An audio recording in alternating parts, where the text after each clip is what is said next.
From far afield a hissing came at him.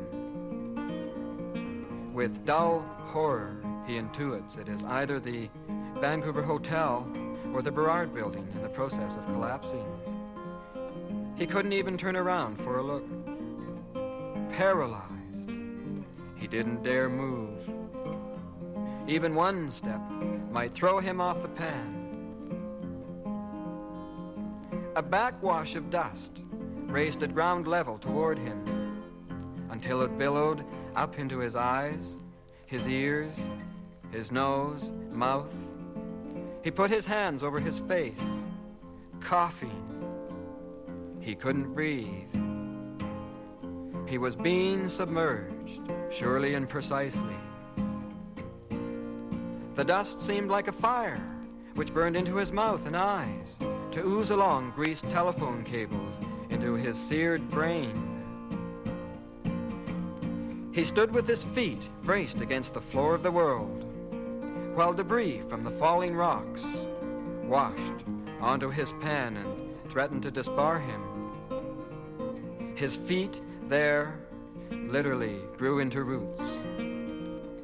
If Timber had had consciousness now, he would have seen himself transcending into a mighty bronze colossus, standing tall-rooted against time, with his huge legs thrust 20 centuries apart, as they bestrided all opposition. All-powerful was he in his brute struggle, just to stay alive.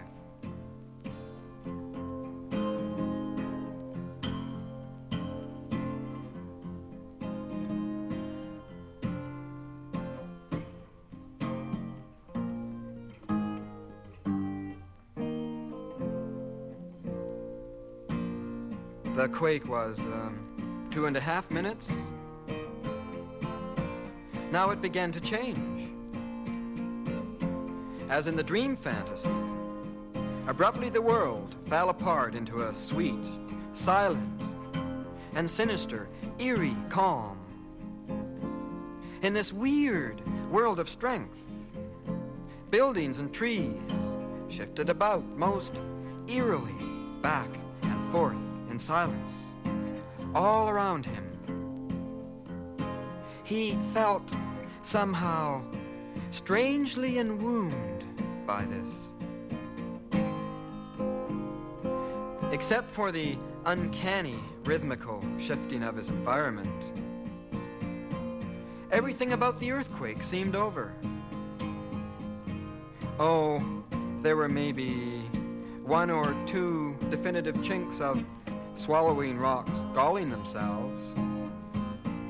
But the last orgiastic moan had faded away, up into the mountains, across the harbor, booming finally on into the distant chasm of his soul.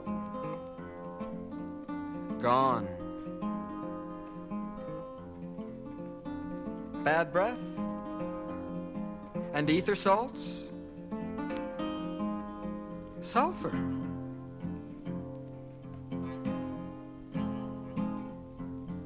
After this, it took Timber a few seconds to adjust to the new, creepy direction of his catastrophe. He could see now the undulations sweep along the street, wave after wave, lifting and lowering him gently as they caroomed underfoot. Passive. Like many of Vancouver's proud buildings whose undercarriages had been scarred in the first violence, trees and buildings continued to pitch with the ripple's motion. The ripples seemed to spread in waves from a center of consciousness outward until finally they were knocking at the door of the Lions Gate Suspension Bridge, which had remained closed to the bitter last. In despair, the bridge tried to escape, dancing over the first narrows. It suddenly rose with a last sad hissing sigh and along unfurling, first its towers went, then its body, falling with the sensuousness of a serpent into the foaming maelstrom below. The aftershock fled on into the North Shore Mountains.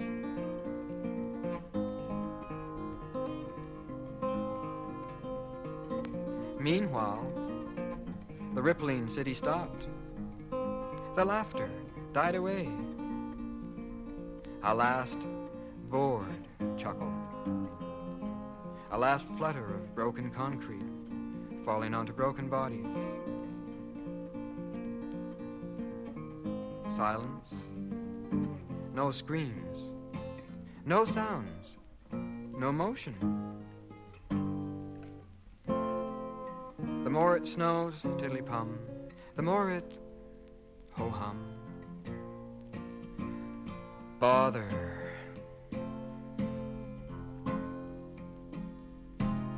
Timber lays still for a few minutes, finds his feet, which he attaches to his mind, stands, shakes himself, free of the debris, sees his city uncomprehendingly. Nothing is the same.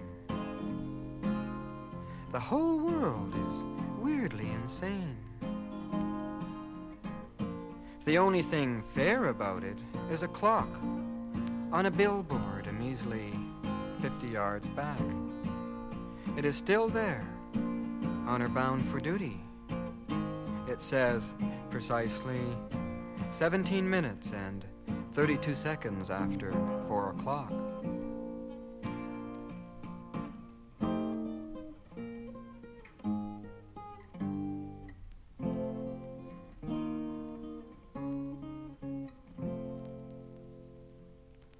For a few seconds, there occurs a peculiar, disquieting kind of silence, made up of vaguely shifting shapes that grope the dazed ruts of their minds for consciousness.